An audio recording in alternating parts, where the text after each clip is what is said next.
नमस्कार, आप जुड़ चुके वॉइस ऑफ एमपी से और मैं हूं अब्दुल अली ईरानी। वॉइस ऑफ एमपी की खास पेशकश हमारे सपनों का शहर में आपका स्वागत है। नीमच शहर कैसा हो, नीमच शहर के लिए हमारे सपने क्या है, इस बात को लेकर हमने एक हमारी खास मुहिम शुरू की है।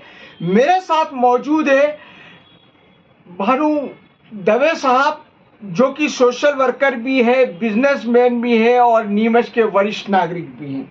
आइए बात करते हैं। सर, वॉइस ऑफ एमपी में आपका स्वागत है। नमस्कार, मैं भानु दवे।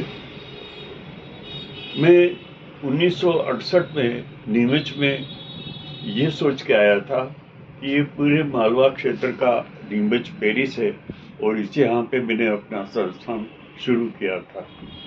नीमच में जब आया तो यहाँ हरे भरे पेड़ थे जो अब लगभग नगण्य हो गए। सब नीम के पेड़ थे और पंखों की जरूरत नहीं, आज तो ऐसे चल रहे हैं, पंखों की भी जरूरत नहीं थी।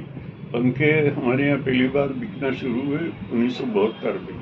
4 बरस बिना पंखे के दिन रात निकल जाते थे, गर्मी नहीं थी। नीमच सी क्लास हिल स्टेशन कहलाता था सीआरपीएफ के लिए और रेलवे के लिए। आज नीमच जो हमने सपने में देखा था कि आगे इतना विकास होगा, वो तो शून्य हो। दिन में 1-2 बार पानी का छिड़काव होता था, सड़कें कच्ची होती थी।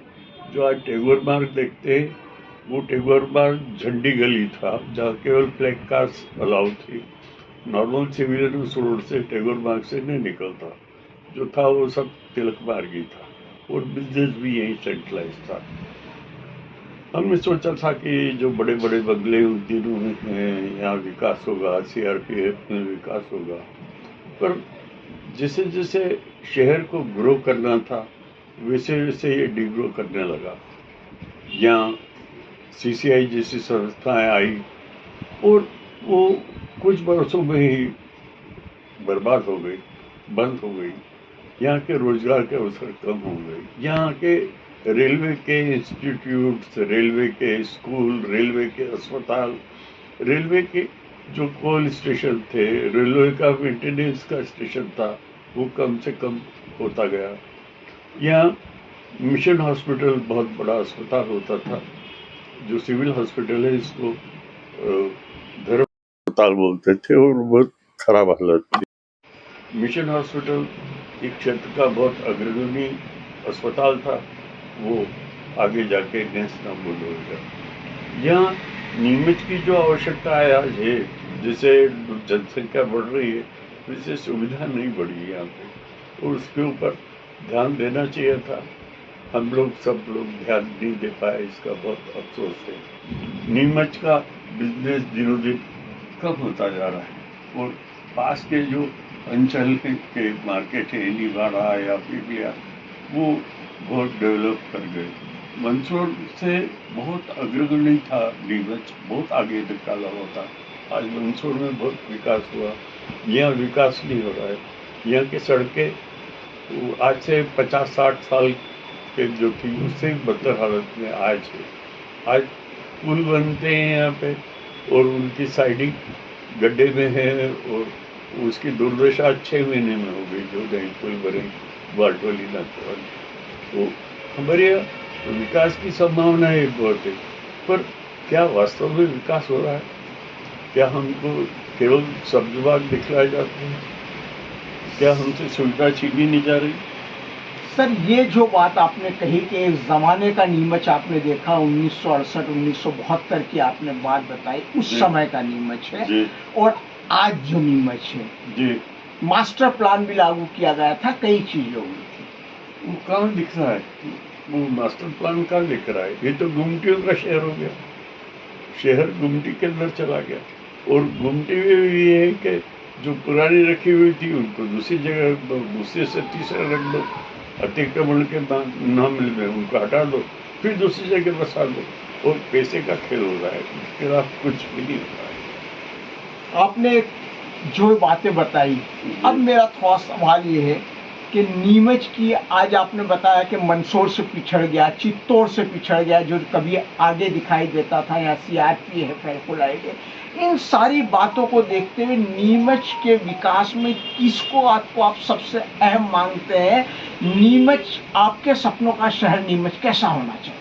नहीं, नीमच तो ऐसा होना चाहिए था जो विकास सीताराम जाजू के समय शुरू हुआ था, या कांग्रेस नीच शासन में जो शुरू हुआ था वो होना चाहिए। जब सीआरपी में एक साथ 500 क्वार्टर बने थे, 300 क्वार्टर बने थे, 200 क्वार्टर बने थे, यहाँ के अस्पताल बने थे, यहाँ की कई बिल्डिंग्स बनी थी, ग्रुप सेंटर बना था, यहाँ का सीटीसी 2 प्रशिक्षण केंद्र 1-2, और वो निरंतर बाहर चले गए। और आज भी यह नीमच की एक बटालियन है, 4 सिग्नल्स यहाँ पे है अभी, उसमें 1422 लोग काम करते हैं। वो परिवार सहित उजाड़ने का कोशिश चल रही है। तो नीमच के तो रोजगार पे बहुत असर पड़ा है। सीआरपी को विकास जो है नीमच का विकास था, रेलवे का विकास नीमच का विकास था, आज घटता जा रहा है। वहाँ की जनसंख्या कम होती जा रही है, उसका इफेक्ट यहाँ के व्यापार पे है। यहाँ हमने उद्योग लगाने की सोचे थे कि लोग उद्योग लगाएंगे, उनमें रोजगार मिलेंगे। यहाँ मुश्किल से 2 या 3 उद्योग ऐसे हैं जो चल रहे हैं, बाकी वो नाम के हैं, ऑन पेपर। अब हमारे सपनों का शहर कैसा होना चाहिए? अब किस तरह से वापस से शुरुआत होनी नहीं, चाहिए? हम तो चाहते हैं कि यहाँ मेडिकल कॉलेज जल्दी से जल्दी चालू हो। हम तो चाहते हैं कि यहाँ सिटी बस की सुविधा चालू हो जो कॉलेज तक जाए बच्चों को लेके। हम तो चाहते हैं कि नीमच की जो सड़कें हैं, जो नालियों में और गड्ढों में तब्दील हो रही है, वो ठीक हो।